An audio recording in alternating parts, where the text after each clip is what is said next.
Browns getting ready for the Panthers on Sunday, Mary Kay. And today, Greg Williams talked about Myles Garrett. We've seen him have a really great year in his second year, finally healthy. The next step for Myles, and Greg Williams was asked about this and said that the next step is kind of consistently making those game-changing plays, like what we saw all the way back in Week 1 against Pittsburgh.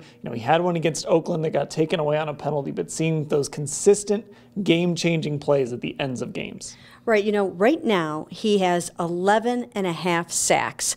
And if he continues like this, he could set the Browns record for sacks. But like you said, Greg Williams wants him to step it up a little bit and take over games, dominate, make those game-changing plays. Of course, he coached Aaron Donald with the Rams, and he's that type of player that just jumps off the screen at any given moment, and he wants to see a little bit more of that from Myles. Yeah, Aaron Donald, who all of a sudden is starting to get some MVP consideration. You think of J.J. Watt, who the Browns played on Sunday and actually did a nice job containing Von Miller when the Broncos won the Super Bowl a few years ago. Myles Garrett is the #1 overall pick. That's what the Browns hope he will be eventually.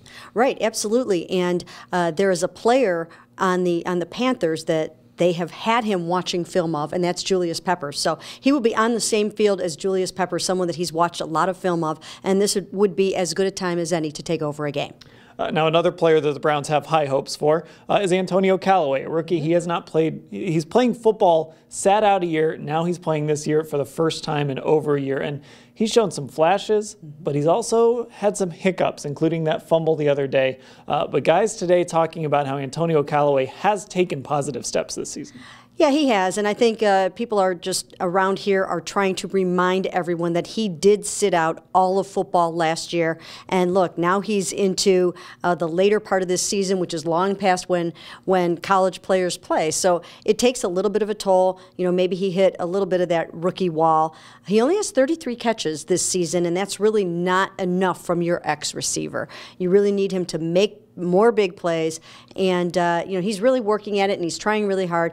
The good thing about it is that Baker Mayfield keeps coming back to him. Why is that? Because he's so fast, and he can catch the ball in traffic, and even Jarvis Landry said today that he thinks the door is just about to open on his career. And we've seen some of those flashes when you go back to Week 2 against New Orleans. Even in this game, he had that touchdown that was called back on the Greg Robinson hold, and then he had the pass interference because he's so fast, he was able to put the defense kind of on an island, got a pass interference call to help the Browns out against Houston. Now, one other thing, Marius Randle, who played for Mike McCarthy, of course, his name is going to come up in this Browns coaching search because of his Packers ties and John Dorsey's Packers ties and the rest of this front office's Packers ties.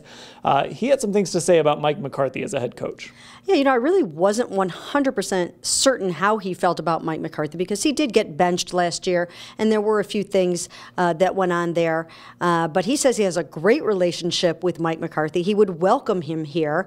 He would love to have him. He thinks he's a great coach, and furthermore, he believes that that the Packers traded away all their good players and still expected Aaron Rodgers to be magical. He doesn't understand why Mike McCarthy got fired. He still believes he's a great coach. So that's two former Packers, if you're scoring at home, two former Packers that have come out in Randall and J.C. Tretter in favor of Mike McCarthy, thinking that he could have success if the Browns go that direction in their coaching search. We'll have coverage of everything that happened today here in Berea, as always, at cleveland.com/Browns.